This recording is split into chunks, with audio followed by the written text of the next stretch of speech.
पाठक। बहुत धन्यवाद करती हूँ सम्मानीय अध्यक्ष महोदय। अध्यक्ष महोदय, मैं आपके माध्यम से माननीय कृषि और किसान कल्याण मंत्री जी से ये पूछना चाहती हूँ कि क्या हमारी सरकार का देश में जैविक उर्वरकों के उत्पादन और खाद्यान्न की जैविक खेती को बढ़ावा देने के लिए किसानों को प्रोत्साहन देने का कोई विचार है क्या? और इसमें ऐसी कितनी योजनाएं जोड़ी गई हैं जिसमें हमारी जैविक खेती को लेकर हमारे किसान भाइयों को आगे आने वाले समय में और उनकी खेती में फायदा होने वाला है? माननीय अध्यक्ष महोदय जी, जैसा कि माननीय सदस्य जी ने प्राकृतिक खेती और जैव उर्वरक पर प्रश्न किया है, भारत सरकार के द्वारा ये लगातार प्रयास रहा है कि प्राकृतिक खेती और ऑर्गेनिक को बढ़ावा दिया जाए और निश्चित रूप से 2015-16 के बाद में इसके ऊपर विशेष बल दिया गया और उसका परिणाम ये रहा कि प्राकृतिक खेती का एरिया भी लगातार बढ़ा है और नेचुरल फार्मिंग की जो पद्धति है वो एक बहुत अच्छी पद्धति है जिसमें किसानों को जीवामृत, बीजामृत, घन जीवामृत के माध्यम से भी किसान खेती करता है। और प्राकृतिक खेती के अंदर हमने एक अपना अभी नया मिशन भी प्रारंभ किया है जिसमें natural farming on natural farming का है। इस प्राकृतिक खेती के अंदर मैं आपको ये बताना चाहूँगा कि नमामि गंगे का जो क्षेत्र है जिसमें 5 किलोमीटर का जो क्षेत्र है उसको उसके अंदर लिया गया है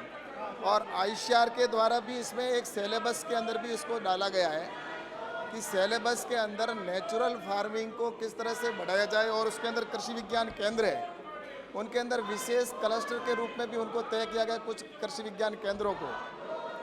उन कृषि विज्ञान केंद्र के जो साइंटिस्ट हैं उन साइंटिस्टों को भी प्रशिक्षित किया जा रहा है और इसके साथ ही हमारे जो सिलेबस के अंदर 40 ऐसे पाठ्यक्रम को भी उसमें अंदर डाला है और इसको लेकर हमने लक्ष्य भी निर्धारित किए हैं। इसका बजट भी का भी प्रावधान किया गया है जिसमें लगभग 2481 करोड़ का अलग से बजट प्रावधान किया गया है और इसमें मैं आपको ये भी बताना चाहूँगा कि इसको जिस तरह से फर्टिलाइज़र या जिस तरह से उसमें खाद्य के अंदर खाद के रूप के अंदर भी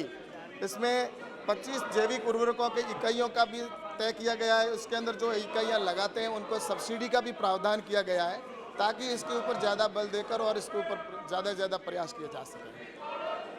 मुख्यमंत्री। अध्यक्ष महोदय, मैं आपके माध्यम से भी पूछना चाहती हूँ कि क्या सरकार ने देश के युवाओं को जैविक खेती के प्रति आकर्षित करने एवं उसके फायदे को ध्यान में रखते हुए मूल शिक्षा नीति में जैविक खेती से संबंधित कोई पाठ्यक्रम जोड़े जाने की योजना बनाई है? यदि है तो मध्य प्रदेश के साथ देश के अन्य प्रदेशों की क्या स्थिति है? अध्यक्ष महोदय। माननीय अध्यक्ष महोदय जी, क्योंकि नेचुरल फार्मिंग वैसे तो अपने परंपरागत कई वर्षों से किसान करता आया है, लेकिन बीच में जिस तरह से पेस्टिसाइड और दूसरी खाद के ऊपर किसान जाने लगे, लेकिन 2014 के बाद 15-16 के बाद में जिस तरह से इसके ऊपर काम किया गया और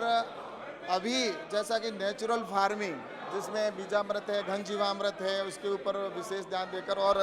काम किया गया जिसमें हमारा लगातार क्षेत्रफल और एरिया भी बढ़ता जा रहा है और इसको ध्यान में रखते हुए आज कृषि विज्ञान केंद्रों के अंदर ट्रेनिंग भी दी जा रही है और विशेषकर इसके लिए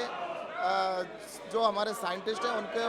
भी ट्रेनिंग दी जा रही है और सिलेबस के अंदर जो मैंने जैसा पहले अपने जवाब में बताया है कि सिलेबस है उसके अंदर भी डाला गया और उसके 40 पाठ्यक्रमों के अंदर पाठ्यक्रम बनाए गए ताकि अधिक से अधिक हमारे युवा हैं वो भी इसको सीख सके और नेचुरल फार्मिंग के ऊपर काम कर सके। और इसी के साथ में लगभग हमने 7100 ऐसे